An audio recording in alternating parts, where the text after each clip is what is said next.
ପ୍ରତିଦିନର ଚିନ୍ତା ଓ ପ୍ରାର୍ଥନା। ସ୍ୱାମୀ ପରମାନନ୍ଦ। ଏପ୍ରିଲ 15।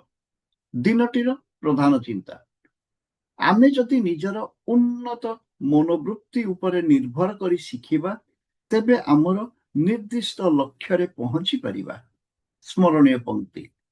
ଚାଲିଲି ମୁଁ ଖୋଲି ମୋର ଚିନ୍ତାତରୀ ମାନ, କରିଲି ଅତିକ୍ରମ ଗଭୀର ଜଳର ପ୍ରବାହ, ଯେଉଁଠି ମୋ ପଦଦ୍ୱୟ ବୁଡ଼ିଥାନ୍ତା ହୋଇ ଭାରାକ୍ରାନ୍ତ, କିନ୍ତୁ ଚିନ୍ତାର ପକ୍ଷ ମୋର ବୋହି ନେଲା ମୋତେ ଜୀବନର ସେହି ଅଜଣାତିରେ, ଯେଉଁଠାରେ ମୁଁ ଲଭିଲି ତୁମର ସଙ୍ଗ, ଆଉ ବିରାମ ଲଭିଲି ମୁଁ ତବ ପଦ ତଳେ।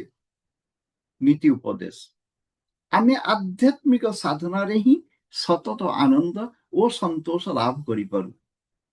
ଆତ୍ମାର ଆଲୋକର ମଧ୍ୟରେ ଅନ୍ଧକାରର କୌଣସି ସ୍ଥାନ ନାହିଁ। ଧ୍ୟାନ ମାଧ୍ୟମରେ ଆମେ ଏହି ଶିକ୍ଷା ଲାଭ କରିଛୁ। ସେ ଆଲୋକ ଆମେ କେବେ ହରାଇବୁ ନାହିଁ। ଏହା ଆବୃତ ହୋଇପାରେ, କିନ୍ତୁ ଲିଭିଯିବ ନାହିଁ।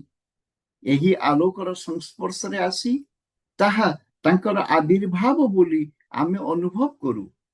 ଏହି ଅନୁଭୂତି କେହି ଜୋର କରି ଆମକୁ ବୁଝାଇ ପାରିବେ ନାହିଁ। ଏହା ଅନ୍ତର୍ନିହିତ ଆତ୍ମାର ବିଭୂତି।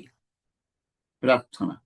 ହେ ପ୍ରଭୁ, ସର୍ବ ଆଲୋକର ଦାତା, ମୋର ହୃଦୟ ମନକୁ ତୁମର ସ୍ୱର୍ଗୀୟ ଜ୍ୟୋତିରେ ଉଦ୍ଭାସିତ କର। ମୋତେ ଦିବ୍ୟ ଦୃଷ୍ଟି ଦାନ କର, ଯେପରି ଏ ଜୀବନ ଉନ୍ନତତମ କଲ୍ୟାଣ ସାଧନାରେ ଫଳପ୍ରସୂ ହୁଏ। ଚଳନ ପଥରେ ମୋର ପଦକ୍ଷେପ ଦୃଢ଼ ଓ ଅବିଚଳିତ କର।